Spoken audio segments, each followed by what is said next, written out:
Love is the only way to grasp another human being in the innermost core of one's personality. No one can become fully aware of the very essence of another human being unless they love them. Viktor Frankl. Many consider love, particularly romantic love, to be one of the highest forms of bonding among human relationships. The bond between romantic partners can have a life-altering impact upon those in love. All across the world, stories of enticing romance, burning passion, and happily ever after enchant people into craving the sweetness that only love can offer.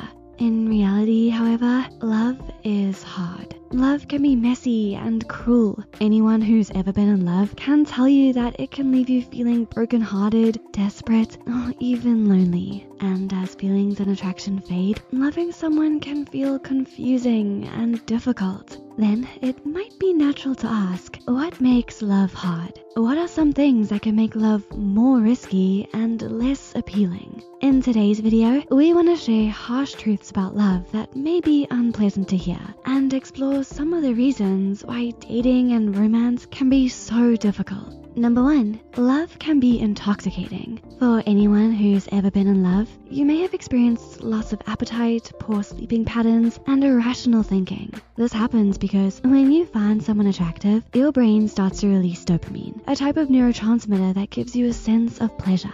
However, high levels of dopamine have been associated with aggression, poor impulse control, binge eating, alcohol abuse, and jealousy. In fact, an article published by CNN suggests that a brain in love is strikingly similar to a brain under the influence of narcotics, such as cocaine. Some studies even suggest that high levels of dopamine decrease the production of serotonin, which regulates mood, appetite, and sleep. Low levels of serotonin have been associated with anxiety and depression. It is the combination of high levels of dopamine and low levels of serotonin that make intense love all the more dangerous and highly addictive. And if left unchecked, love can drive us to make poor decisions and harm our bodies. So it's always wise to keep our emotions in check when we feel strongly attracted to someone, and to make sure that we don't sacrifice our own well-being for the sake of love. Number 2, younger the love, the harder the fall.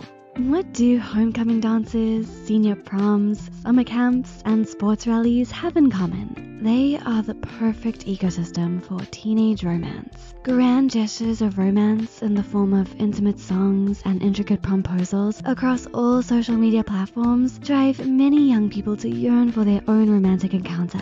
In fact, a survey done by Pew Research Center found that about 35% of teens have been in a romantic relationship of some kind. But what are the impacts of these relationships on mental health? A 2001 study by Professor Cara Joyner of Cornell University attempted to examine the effect of romantic relationships on adolescent depression. The researchers analyzed a sample of 8,200 teens in grades 7 through 12 in 134 schools in the US who were asked to fill out a survey on their mental health and relationships, including romantic encounters. They found that teens who were romantically involved experienced a significantly larger increase in symptoms of depression than those who were not. This happens especially when teens in love don't have a support system, perform poorly in academics, and have a poor relationship with their family. In addition, teens in love tended to experience more alcohol abuse and delinquency than those who weren't. While young romance can be sweet and enticing, it's always safer to approach with caution while building a healthy and reliable support system.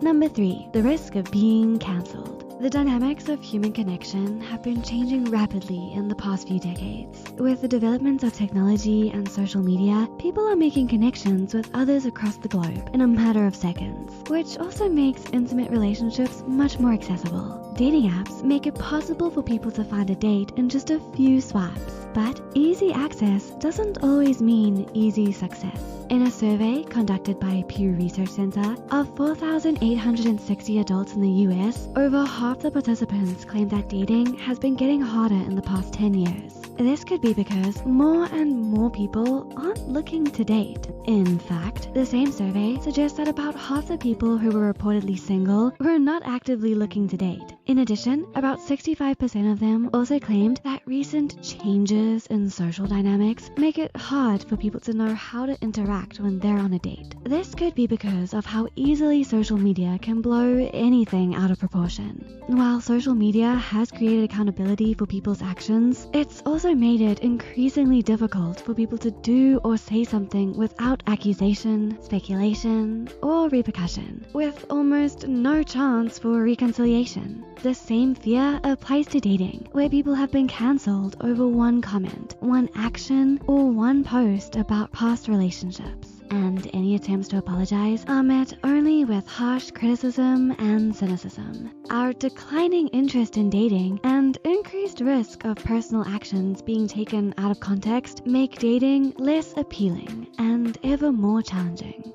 Number 4, married people can still feel lonely. Would it surprise you that married people can still experience loneliness? This really depends on the quality of the marriage. A 2018 study published by National Library of Medicine surveyed 953 married couples, categorizing their marriage into 4 different groups: supportive, ambivalent, indifferent, or aversive. The researchers attempted to examine the association between the quality of the couple's marriages and loneliness. First, they found that less than half of the married couples felt that they were in supportive marriages. Further, partners who were in aversive and indifferent marriages were more likely to experience loneliness in their marriage than their supportively married counterparts. So, creating a supportive environment through hard work and effort is crucial in maintaining a healthy marriage, and thus preventing marital loneliness. Ultimately, it is up to us whether we decide to pursue love, despite the risks and challenges. We must also understand the work it takes for marriages to be truly happy and supportive. But don't lose your hope. Love can still be a wonderful experience for anyone. To quote psychologist Eric Fromm, love isn't something natural. Rather, it requires discipline, concentration, patience, faith, and the overcoming of narcissism. It isn't a feeling, it is a practice. What about you? Have you ever been in love? What has your experience been like? Tell us in the comments below. And if you want to find out more about love, check out our other videos. Thanks for watching.